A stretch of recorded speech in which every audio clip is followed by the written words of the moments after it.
మహాప్రస్థానము చందమామ మహాభారతము నుండి. ద్వారకలో ముసలం పుట్టి యాదవ వంశక్షయం జరిగే నాటికి హస్తినాపురంలో ధర్మరాజు పరిపాలన 36వ ఏడు జరుగుతున్నది.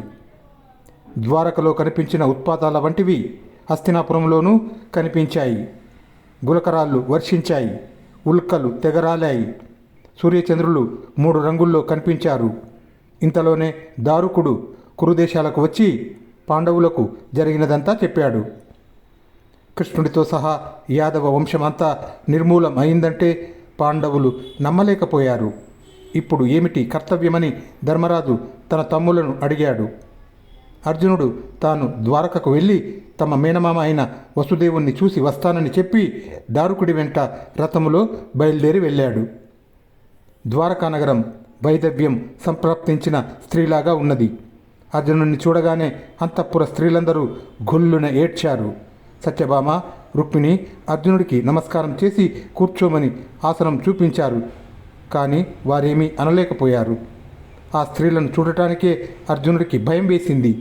అయినా అతను వారిని ఊరడించి కృష్ణుడి గొప్పతనం గురించి కాసేపు మాట్లాడి వసుదేవుడి వద్దకు వెళ్ళాడు.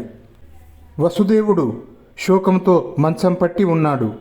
అర్జునుడు వచ్చి తన కాళ్ళు పట్టుకోగానే ఆయన లేచి అర్జునుడిని కౌగిలించుకొని, నాయనా, అందరూ పోయారు.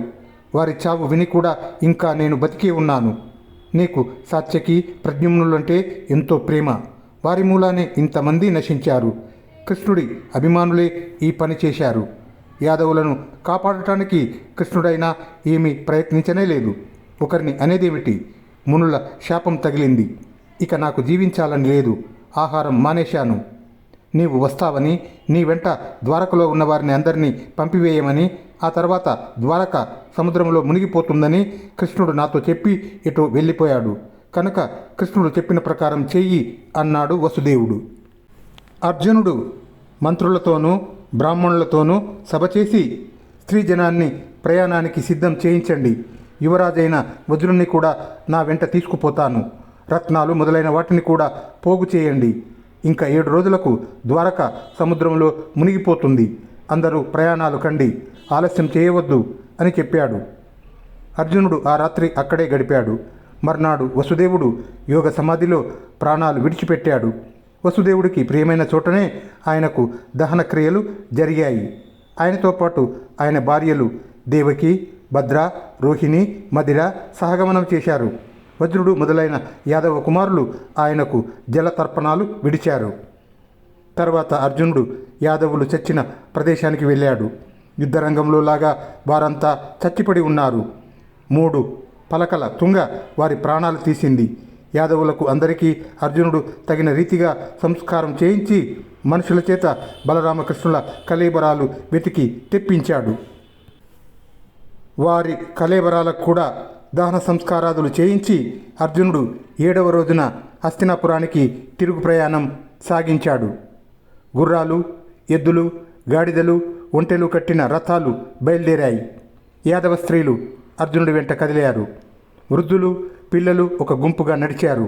పౌరులందరినీ వెంటబెట్టుకొని అర్జునుడు వెళ్ళిపోతూ ఉంటే అతని వెనకగా ద్వారకను ముంచుకుంటూ సముద్రం కూడా వచ్చింది. ఆ రోజు దాకా ద్వారకలోనే ఉండిన వారికి ఆ దృశ్యం అద్భుతం అనిపించింది. అందమైన వనాలు, కొండలు దాటుతూ అర్జునుడు చెప్పిన చోటల్లా ఆగుతూ అందరూ ప్రయాణించి పంచనదం చేరారు. అక్కడ ఒక్క దొంగల దండు వారిపైన పడింది. వేల సంఖ్యలో కర్రలు పట్టుకున్న దొంగలు రాళ్ళు రుబ్బుతూ వారిపైన పడ్డారు. ఆ ప్రయాణికులలో యోధుడైన వాడు అర్జునుడు ఒక్కడే అన్న సంగతి వారు గమనించారు. అర్జునుడు వాళ్ళను వెళ్ళిపోమని, వెళ్ళిపోకపోతే బాణాలతో కొట్టి చంపేస్తానని బెదిరించాడు. కానీ వాళ్ళు లక్ష్య పెట్టలేదు.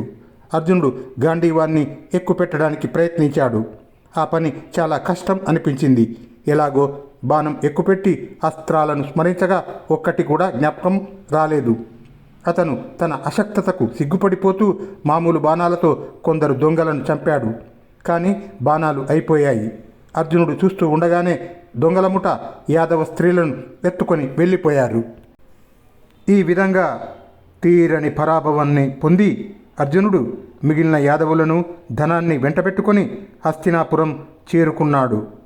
ద్వారక నుంచి వచ్చిన వారికి వేరువేరు స్థలాలలో నివాసాలు ఏర్పాటు చేశారు. కృతవర్మ భార్యను కొడుకును మార్తికావతంలో ఉంచారు. వజ్రుడికి ఇంద్రప్రస్థంలోనే పట్టాభిషేకం చేసి అనేక మంది యాదవులకు అక్కడే నివాసాలు ఏర్పాటు చేశారు. సాత్యకి కొడుకును సారస్వతికి రాజును చేశారు. కృష్ణుడి భార్యలలో రుక్మిణి, జాంబవతి, హైమవతి మొదలైన 5 అగ్ని ప్రవేశం చేశారు.